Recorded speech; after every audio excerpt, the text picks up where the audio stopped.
Hello everyone, and finally welcome back to the Garden Railway.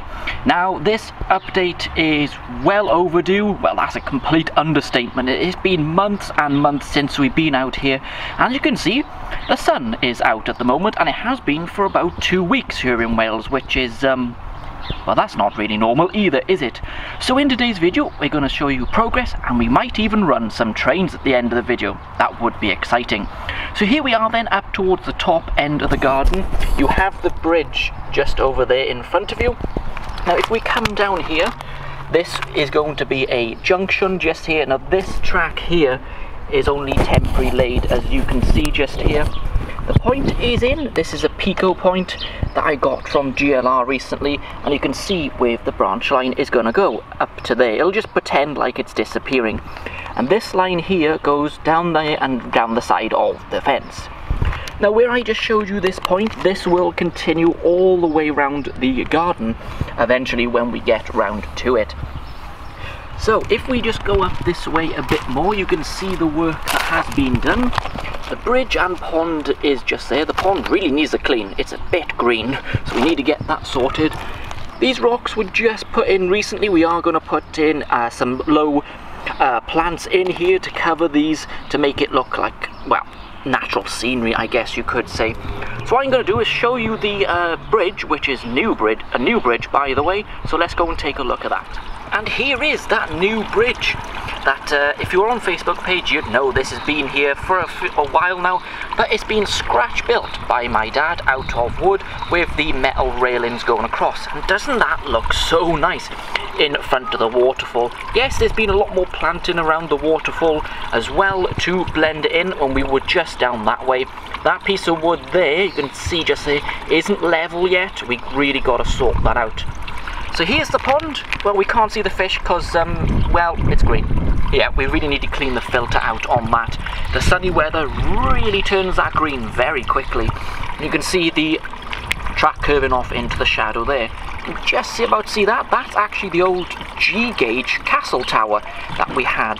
We're going to keep that. Why not? It might be a slightly out of scale, but it looks nice over there in the corner. So let's carry on going down the garden into the shadows by the look of it. Yeah, this is a little bit more awkward to film here because you can see it is really in the shadow over this side of the garden at the moment. There's a dog barking. Obviously, being outside, we are going to get a lot more background noise, but that's fine, isn't it? We've done planting, ballasting, and you can see the track is set on this very, very thick wood all the way around. So if we carry on going down this way, then we got more plantings being done. There is the latest loco that I have got for the Garden Railway.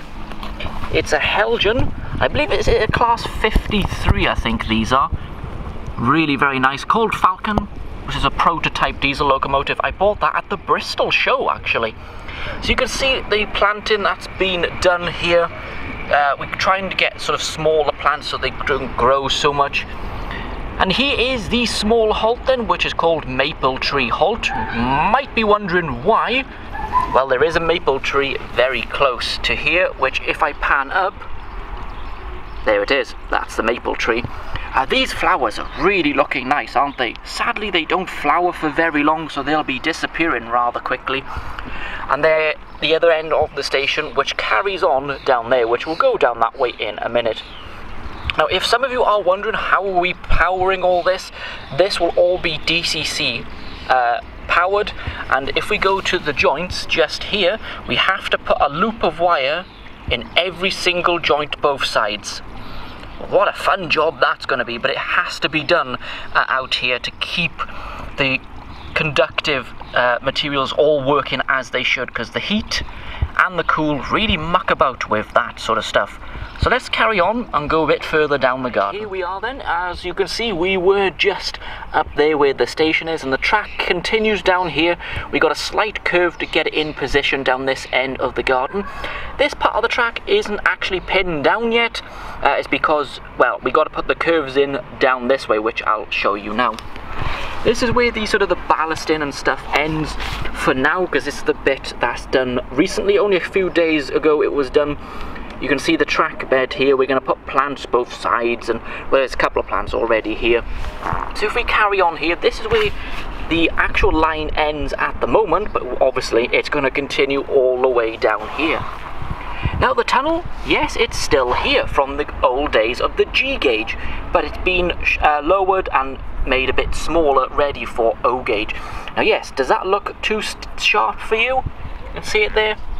Yes, it kind of does, but we've already tested it. The trains go round and the curves fit under there, which I'm using set curves for that tunnel just to make it a little easier on ourselves, but all our locomotives run round it, so no issues there. If we carry on then, just past the tunnel and we come to the other end, you can see the curve isn't as sharp this end. We are going to put a I completely forgot what it's called. Tunnel entrance. That's what I was looking for. Just here, we're going to get one 3D printed, I think, to go in that area, just to finish that off nicely.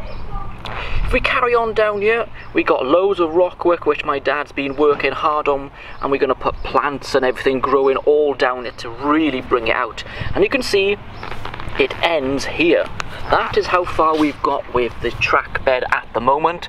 The rock work is going on well. We're actually, the house is literally just here. Outdoor sofa and that kind of stuff is there. So what is the next bit apart from the electrics? Well, the line will continue around to where that plant pot is, round a curve, and it'll follow that hedge all the way up to the top of the garden where we just were. That's where that point is, just about there. So you can see it's going to be a decent run when it's done. And over here we are going to have a 2-platform station just towards the top end, so you know, trains can pass. So yeah, as you can see, a lot of work has been done here at the Garden Railway. Closer up view then of this waterfall we got here. Does look really nice, doesn't it? It's not actually real rock. It's a preformed waterfall, which is probably some hard kind of resin or something like that. I'm not 100% sure. And if we keep going over this way, there is the view of the bridge. That will be a really nice view during running sessions, wasn't it? So you know, my dad has been very hard at work out here doing landscaping work. I'm doing the track work and stuff like that, and he's doing the landscaping, so that kind of works, doesn't it? He's done a really good job on scratch building that. Yeah, really impressive. So, talking about running sessions, yeah, I am actually going to run a train today for you here at the end of the video. I'm going to use my, I think it's Dapple, yes, it's my Dapple Class 121 rail car, which should be rather nice to see running out here in the afternoon sun. So please let me know what your thoughts are on this Garden Railway update. Hopefully you are enjoying this, and I will try and upload a lot more Garden Railway videos in the coming months for you. Knowing me, I probably won't, but hopefully I will stick to that. So thank you very much for watching today. I am going on a very well, non-railway trip coming up soon, which I've decided to get my sea legs back, and I'm going on the Waverley again, but this time here in South Wales, from Penarth to Ilfracombe. That should be a fun day, shouldn't it? If you do want me to make a vlog style video on that trip, please let me know and I will do that for you. So all that's left now is for me to say, well, thanks for watching. I'm going to leave you now with the shots of the 121 finally running here on the Garden Railway, which is the first time you've seen trains run here. I'll be back here on the Garden Railway, Jubilee Road, or on location very soon. Bye everyone.